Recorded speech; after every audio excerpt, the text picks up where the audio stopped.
पानी जो जीवन देता है अगर जहर बन जाए तो क्या होगा। उत्तर प्रदेश के इस हरिहरपुर गांव पर आज दुनिया की नज़र है।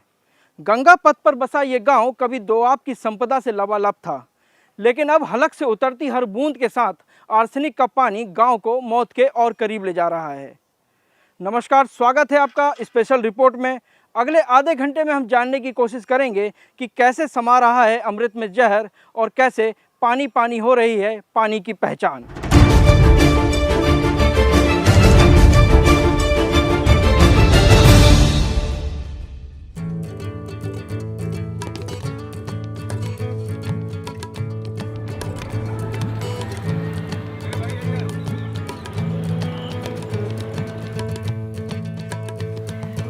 अपनी उम्र से काफी बूढ़े नजर आ रहे गंगादास को अंदाजा भी नहीं था कि दोआब की सोना उगलने वाली जमीन जहर भी उगल सकती है।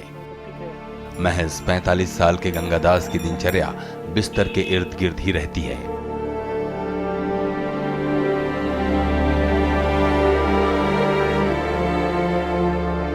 वो महज कुछ दूरी पर मौजूद अपने खेत तक भी नहीं जा सकते। आर्सेनिक युक्त पानी ने उनके शरीर को अंदर से पूरा गला दिया। अब बाहर से दिख रहे ये घाव कैंसर के अंतिम स्टेज पर होने के संकेत दे रहे हैं। पानी से यही दिक्कत है कि मन चिती हो रहा है, और दूसरा है कि लैट्रिन बहुत ज़्यादा हो रहा है, पचता नहीं है। 2 दिन पर 4 दिन पर पेट झड़ता है, हड़बड़ गड़बड़ करता है। गंगादास के भाई का बचा खुचा जीवन बिस्तर पर ही बीतेगा। उनके परिवार के सभी 7 लोग आर्सेनिक के चलते त्वचा की गंभीर बीमारियों का सामना कर रहे हैं। परिवार में तो लड़का कुल बड़े सो हमारा परिवारों नहीं खे बड़ा, तो उनको मैं देख चित्ती हो गई बा।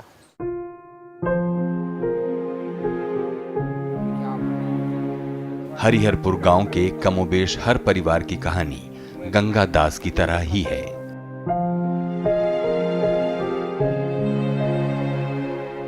लोग बस किसी तरह जी रहे हैं, इस बात से अनजान कि उनकी जिंदगी के दिन गिनती के ही रह गए हैं। सबकी जबान पर एक ही सवाल होता है, आखिर उनकी गलती क्या है। पानी जब से पिए लगनी तब से हमने के रोग बढ़ गए।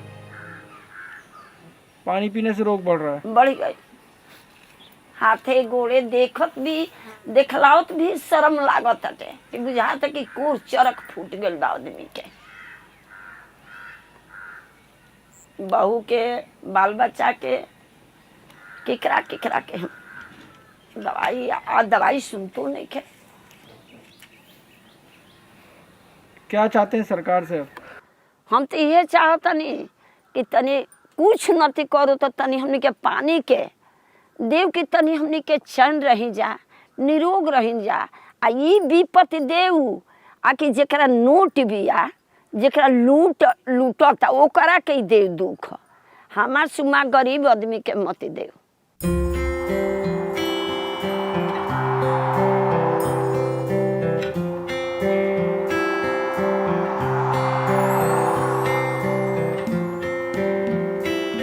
सदियों से ये इलाका जल संसाधन से भरपूर रहा है।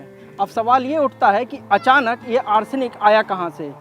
क्या कारण है कि गंगा के मैदान के बोरवेल और हैंडपंप अचानक जहर उगलने लगे हैं?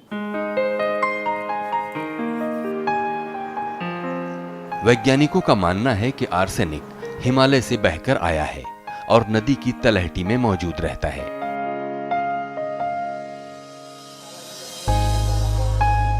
सैकड़ों वर्षों में नदी ने जब रास्ता बदला तो उसकी छोड़ी गई जमीन पर गांव बस गए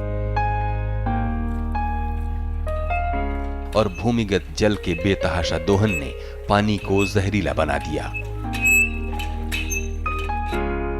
दरअसल आर्सेनिक एक सेमी मेटालिक तत्व है जो आयरन, कैल्शियम, कॉपर आदि के साथ क्रिया करता है। इसे इसके जहरीलेपन की वजह से जाना जाता है। इसमें कैंसर पैदा करने की क्षमता है और ये हवा, पानी, त्वचा और भोजन के संपर्क में आकर हमारे शरीर में पहुंच जाता है। विश्व स्वास्थ्य संगठन का मानना है कि 10 पार्ट प्रति बिलियन आर्सेनिक मिला पानी ही सुरक्षित होता है, लेकिन बलिया और आसपास के क्षेत्रों में आर्सेनिक की मात्रा 1000 से 1500 पार्ट प्रति बिलियन तक पहुंच गई है, जो विश्व स्वास्थ्य संगठन के मापक से कई गुना ज्यादा है। आमतौर से तो ग्राउंड वाटर में 200 से 250 या 300 फीट तक में माने पहली स्टेटा और दूसरे स्टेटा में बहुत जगह पे जहाँ पर इसका संदूषण है वो है। ज़मीन के अंदर बहुत सारे मिनरल होते हैं, कहीं कहीं पर अलग किस्म के मिनरल हैं और कहीं पर आर्सेनिक के मिनरल हैं। तो जो पानी का नीचे फ्लो है उससे जो है रिएक्शन करके पानी में बहुत सारे मिनरल आते हैं तो आर्सेनिक भी आता है। तो इस तरीके से आर्सेनिक का उसमें प्रदूषण आ जाता है, संदूषण आ जाता है। खेती के लिए भूजल का बेतहाशा दोहन करने से गंगा के मैदानों में जमीन के भीतर पानी में आर्सेनिक की मात्रा कई गुना बढ़ गई है। इसलिए यहाँ के बोरवेल और हैंडपंप जहरीला पानी उगल रहे हैं।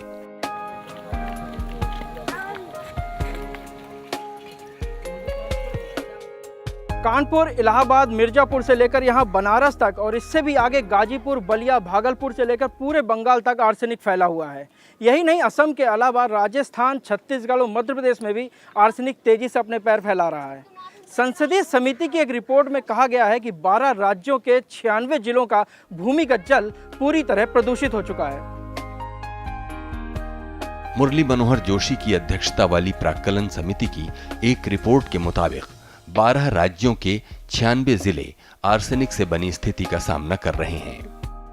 रिपोर्ट के मुताबिक 6 राज्यों के 35 जिलों में 7 करोड़ से ज्यादा लोग इसके असर में हैं। संसद में पेश रिपोर्ट में कहा गया है कि सबसे ज्यादा 20 प्रभावित जिले उत्तर प्रदेश में पाए गए, जबकि असम के 18, बिहार के 15, हरियाणा के 13, पश्चिम बंगाल के 8 और पंजाब के 6 जिलों में आर्सेनिक की मौजूदगी बड़ी समस्या बनी हुई है।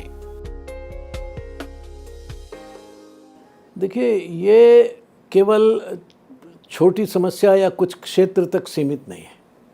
ये वास्तव में तो अंतर्राष्ट्रीय समस्या है। दुनिया भर के लगभग 40 देशों में ये समस्या है, मगर इतनी सघन मात्रा में जितनी यहाँ है उतनी और जगह नहीं है।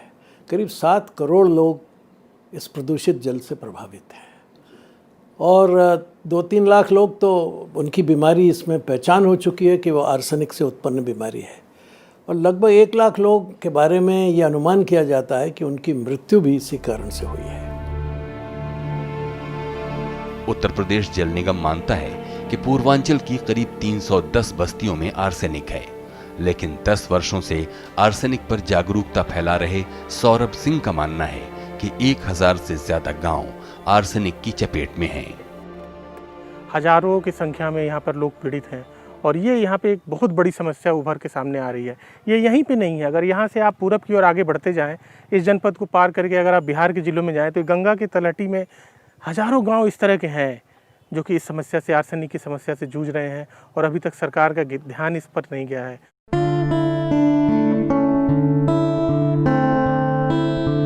पूर्वांचल सहित बिहार और बंगाल के बड़े हिस्से में लोगों की औसत उम्र कम हो गई है। लोग रिश्ते घावों के साथ जीने को मजबूर हैं और स्वास्थ्य सेवाएं लाचार हैं।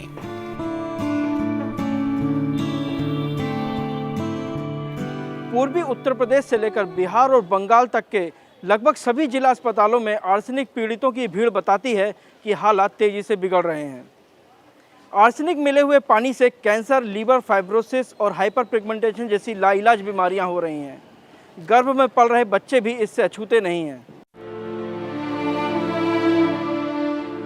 शरीर में आर्सेनिक जमा होने के कारण सफेद या काले धब्बे उभर आते हैं।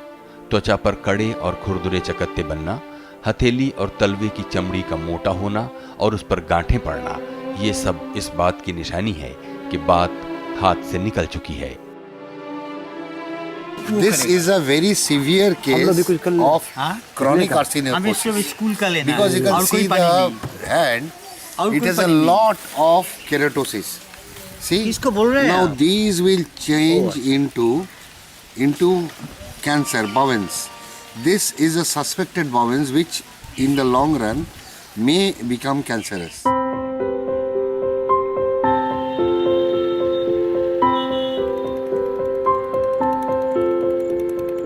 हो सकता है आप जहां रहते हो वो इलाका आर्सेनिक मुक्त हो सकता है आपको पीने का साफ पानी भी मिल रहा हो, लेकिन गंगा के तटवर्ती इलाकों से जो चावल आप तक पहुंच रहा है उसमें भी अच्छा खासा आर्सेनिक है।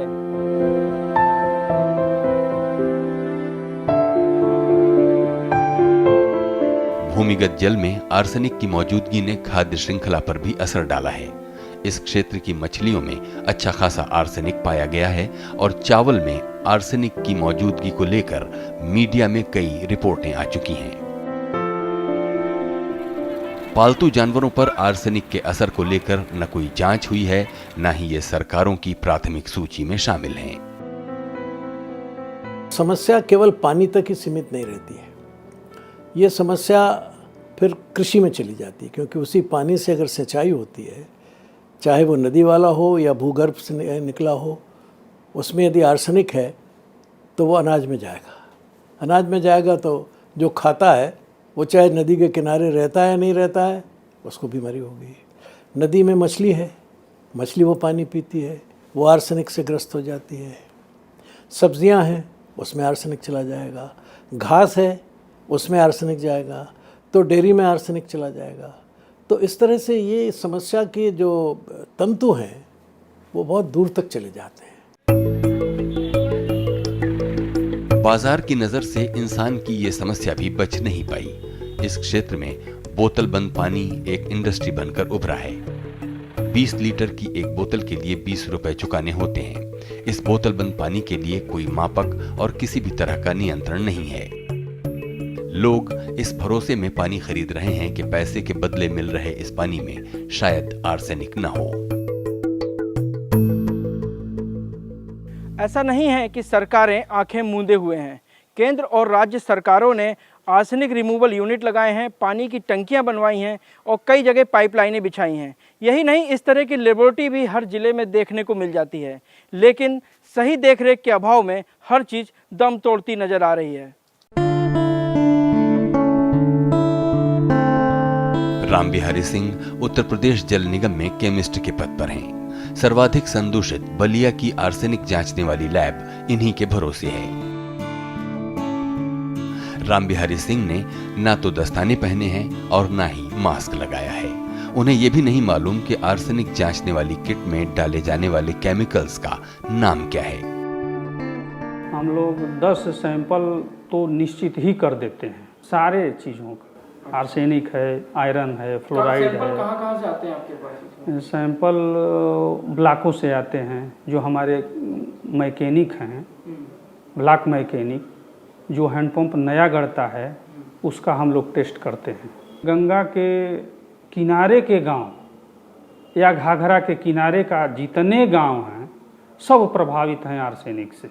मदद के नहीं, चेक कराने के लिए आते हैं, वाटर सैंपल ले करके चेक कराते हैं, कराने के लिए आते हैं। मैं चेक करके उनको रिजल्ट बताता हूँ। उसके बाद फिर वो शासन में जाता है, अपने विभाग में जाता है और उसकी योजनाएं बनती हैं। कमोबेश यही हालात कोलकाता और पटना जैसे शहरों में भी देखने को मिलते हैं। सरकारों और स्वयंसेवी संगठनों द्वारा लगाए आर्सेनिक रिमूवल प्लांट काम नहीं कर रहे तो हैंडपंप अपने लगने के समय से ही काम नहीं कर रहे हैं। इस गांव में ये 7-8 साल पुराना चापाकल है। गांव के लोग पहले इसी का पानी पीते थे। इसमें बहुत ज़्यादा आर्सेनिक की मात्रा पाई गई, तो सरकार ने जो है वो एक बगल में ये चापाकल लगाया और ये चापाकल उनका दावा था कि ये 150 फीट का है और कायदे से तो इसे 250 फीट होना चाहिए, लेकिन ये शायद 150 फीट से भी कम है और ये काम नहीं करता। ये चल नहीं रहा है, इसमें कोई पानी नहीं है, ये सब लोग बता रहे हैं, ये गांव के लोग हैं, ये नहीं काम करता है। हाँ, और फिर इसका नतीजा ये हुआ कि गांव के लोग इसी कल का, जिसमें कि बहुत ज़्यादा 500 ppb से ज़्यादा आर्सेनिक है, इसी का पानी पीने के लिए मजबूर हैं। और इसकी वजह से इस गांव में अगर आप पाएंगे कि सैकड़ों लोग आर्सेनिक जनित बीमारियों से बुरी तरह से पीड़ित हैं। उनके पूरे त्वचा पे, हाथ पे, पैर पे कई लोगों की मृत्यु भी हो चुकी है। केंद्र सरकार ने ये कहना शुरू कर दिया ये राज्यों की बात है, पानी वो पिलाते हैं वो देखें। राज्य सरकारों के पास ऐसी कोई व्यवस्था नहीं कि वो जांच कर सकें और उसका निदान कर सकें। स्वास्थ्य विभाग की तरफ से कोई ऐसी पहल नहीं, कृषि विभाग की तरफ से ऐसी कोई पहल नहीं, तो आखिर विज्ञान और टेक्नोलॉजी की तरफ से ऐसी कोई पहल नहीं। छुटपुट पश्चिम बंगाल में क्योंकि समस्या बहुत अधिक गंभीर थी, वहाँ अवश्य कुछ काम हुआ है। आर्सेनिक के नाम पर आने वाले पैसे की बंदरबाट आम है। ठेकेदारों और अधिकारियों की मजबूत लॉबी जहर के इस कारोबार में गहरे तक डूबी है। सरकारी अधिकारी कभी गांव नहीं जाते और उन्हें ये भी पता नहीं होता कि कोई हैंडपंप निर्धारित गहराई तक खोदा गया है या नहीं। एक बार प्लांट लगाने के बाद ठेकेदार दोबारा गांव का रुख भी नहीं करते। हालांकि मेंटेनेंस की जिम्मेदारी उन्हीं की है। जल निगम के सहायक अभियंता सूबा सिंह यादव तो एक कदम आगे बढ़कर कहते हैं कि प्लांट की देखभाल का जिम्मा गांव वालों का ही है, न कि जल निगम या ठेकेदार का। फिल्टर जो है उसको बैकवाश करना पड़ता है। जब बैकवाश होता रहता है तो वो काम करता रहेगा। जब बैकवाश करना बंद कर देते हैं तो आर्सेनिक ज़्यादा इकट्ठा हो जाता है, फिर वो काम नहीं करता है। नहीं, इतना नहीं निकलता है क्योंकि और हैंडपम्प लोग लेते हैं, कल पीने के लिए ले आते हैं। तो और कई महीने तो लोग कुछ जगह लोग साफ करते ही नहीं है। जो उपभोक्ता जो पीते हैं उन्हीं को है, उनको बता दिया जाता है कैसे बैकवाश करना है, वो उन्हीं को करना है। ये वास्तव में परंपराओं की ओर लौटने का वक्त है। विज्ञान इस मुद्दे पर एकमत है कि कुएं के पानी में आर्सेनिक नहीं पाया जाता। कुएं के पानी में ऑक्सीजन का प्रवाह ज्यादा रहता है और सूर्य की रोशनी पानी में आर्सेनिक को टिकने नहीं देती।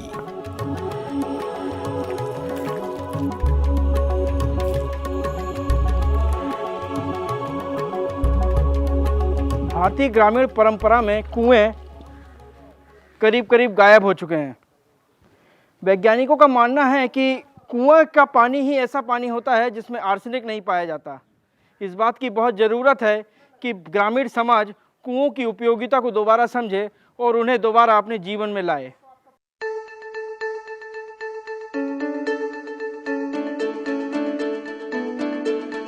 बलिया जिले के गंगापुर गांव में शमसुद्दीन ने कुओं की उपयोगिता को समझा और गांव को साफ पानी उपलब्ध कराने का संकल्प ले लिया। शमसुद्दीन ने गांव के युवकों को जमा किया और मस्जिद के भीतर सूखे पड़े कुएं को साफ करना शुरू कर दिया। आपसी सहयोग और महीने भर की कड़ी मेहनत के बाद आखिरकार मस्जिद का कुआं अपने पुराने रूप में लौट आया।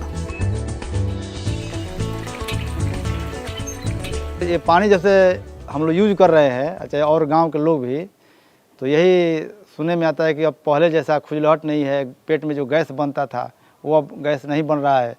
जो दवाई हर बार टैबलेट खाना पड़ता था, अब वो दूर है। अब पानी से काम चल जा रहा है। पानी से कपड़ा भी धोने पर भी कपड़ा सफाई अच्छा होता है। कुएं के पानी से धोने से पीला हो जाता था। कोई आता है तो इसी पानी से अपना कपड़ा धोता है, सफ़ेदी रहता है।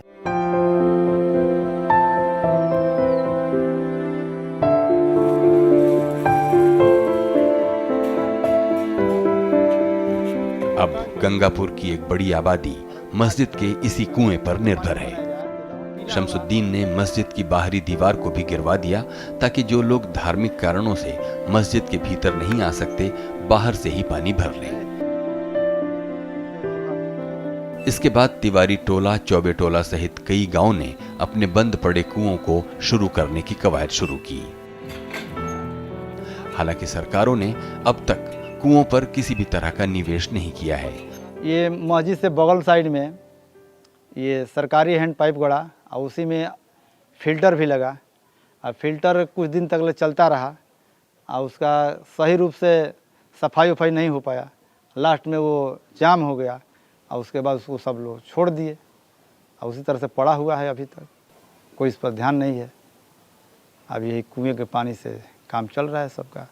अब जे नहीं पिए तो ओकरा के हम क्या बता सकत, पीही ओकरा के बतावल जी। त जे करा सपरता से ले जाके पियता, जे का नहीं सपर से अपन कल के पियता, तो वो बहुत अच्छा बा। कुआं से पहले फोड़ा लेखा चारों ओर कुल दागी हो गई रहल, कुआं के पिए लागल तो आराम बाटे, धीरे धीरे न आराम हुई।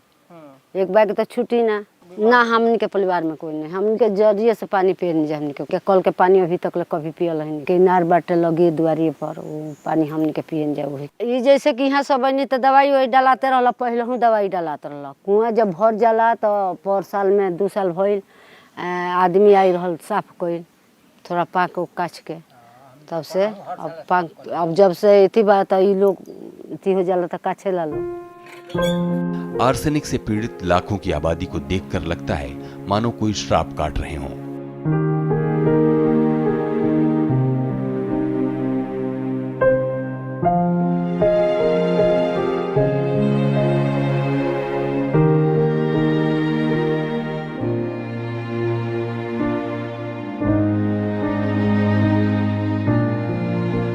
लोगों ने अपने बाप दादाओं की जमीनें छोड़कर दूसरी जगह बसना शुरू कर दिया है।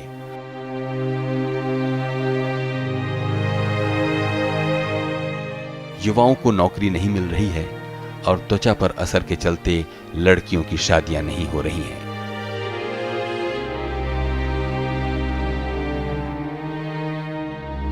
अपने में मस्त ये बच्चे जानते ही नहीं कि जहर उनके जीवन को छीन रहा है।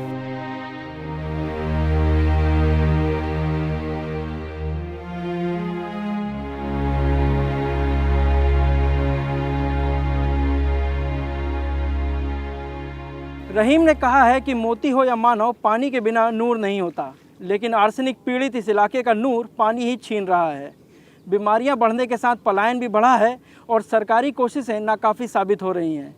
साफ है, सरकार और समाज दोनों के लिए वक्त तेज़ी से बीतता जा रहा है। फिलहाल इतना ही। नमस्कार।